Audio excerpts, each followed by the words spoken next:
আজকে তোমাকে দেখাবো আমি এই দূষিত ভাঙাচোরা চার্জারটারে কিভাবে একটা অ্যাস্থেটিক লুক দিলাম। যাই হোক, তোমরা আবার কেউ মনে করো না যে আমার এই চার্জারটা নষ্ট। এই চার্জারটা দিয়েই কিন্তু আমি আমার মোবাইলটারে চার্জে দিই। দীর্ঘদিন ব্যবহার করার কারণে এই চার্জারের অবস্থা পুরাই খারাপ হয়ে গেছিল। আমি কুশি কাটার অনেক ভিডিও দেখেছিলাম যে কুশি কাটার কাজ যারা করে তারা এই ধরনের চার্জার গুলোতে এরকম ডিজাইন করে। তো আমার কাছে অনেক বেশি ভালো লাগে কুশি কাটার কাজ, কিন্তু আমি কুশি কাটার কাজ করতে পারি না, কেন জানি না। কুশি কাটার কাজ আমার কাছে অনেক বেশি কঠিন লাগে।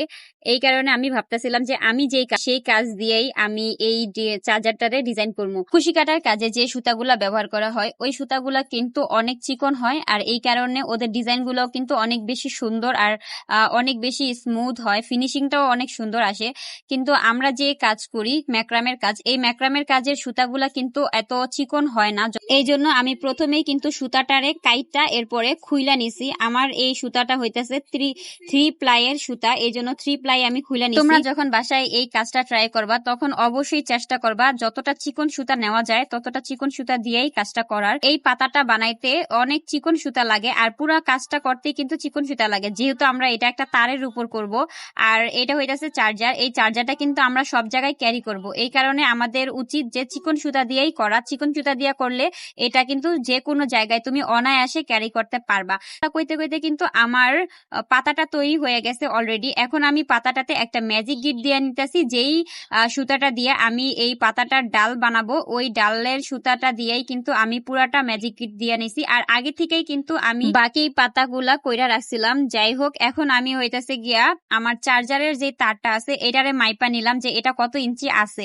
এটা আসলে 3 ফিটের একটু বেশি আছে। তো আমি সেই অনুযায়ী এই চার্জারের যে সুতাটা আমি নিছি, মানে ডাল দেওয়ার জন্য যে সুতাটা আমি নিছি এই সুতাটা হইতেছে গিয়া আমি 9 ফিট নিছি। যাই হোক, আমরা কিন্তু সবসময় চেষ্টা করবো যে আমরা যে জিনিসটা বানাবো ওইটার থেকে ডাবল সুতাটা নেওয়ার, কারণ এই ডিএনএ নটে অনেক সুতা লাগে। তো 9 ফিট নেওয়ার পরও আমার হইতেছে গিয়া এটা অনেকটা মনে হইতেছিল যে ছোট হয়ে যেতেছে। যাই হোক, আমি যখন এই ভিডিওটা করতেছিলাম তখন কিন্তু অনেকবার কারেন্ট চলে গেছিল, আর কারেন্ট চলে যাওয়ার কারণে আমার ভিডিওর ফুটেজ অত ভালো আসে নাই। আমি কারেন্ট চলে যাওয়ার পরে অনেকটা কাজ আগে থেকে করে রাখছি। এরপরে হইতেছে গিয়া আমি এই ডালটা তৈরি করতেছি ডিএনএ নট দিয়ে, সম্পূর্ণ ডিএনএ নট দিয়ে কিন্তু আমি এই ডালটা তৈরি করতেছি। এই হইতেছে আমার কারেন্ট চলে যাওয়ার পরের ভিডিও। কারেন্ট চলে যাওয়ার পরে আমার ভিডিওর একদমই ফুটেজটা ভালো আসে নাই, যেহেতু কারেন্ট ছিল না। বর্তমানে বাংলাদেশের সব থেকে বড় সমস্যা হইতেছে গিয়া কারেন্টের সমস্যা। আর আমরা যারা ক্রাফটার আছি, আমরা যারা ভিডিও বানাই, তারা কিন্তু এই কারেন্টের সমস্যায় বেশিরভাগ ভুক্তভোগী। এখন আমার হইতেছে পুরো ডালটা তৈরি হয়ে গেছে। তৈরি হওয়ার পরে আমি আর কি সুতাটা কাইটা নিছি যাতে সুতাটা সুইটা না যায়। এই কারণে কাটার পরে এটা হইতেছে গিয়ে আঠা দিয়ে লাগাই দিলাম। আর যেই সুতাগুলা হইতে একটু একটু করে বাইর হয়ে আসিল, মানে এই পাতাগুলার যেই সুতাগুলা বাইর হয়ে আসিল ওগুলা আমি কিন্তু B7000 আঠার মুখটা দিয়ে ভিতরে ঢুকাইয়া আঠাটা লাগাই দিছি। এরপরে কিন্তু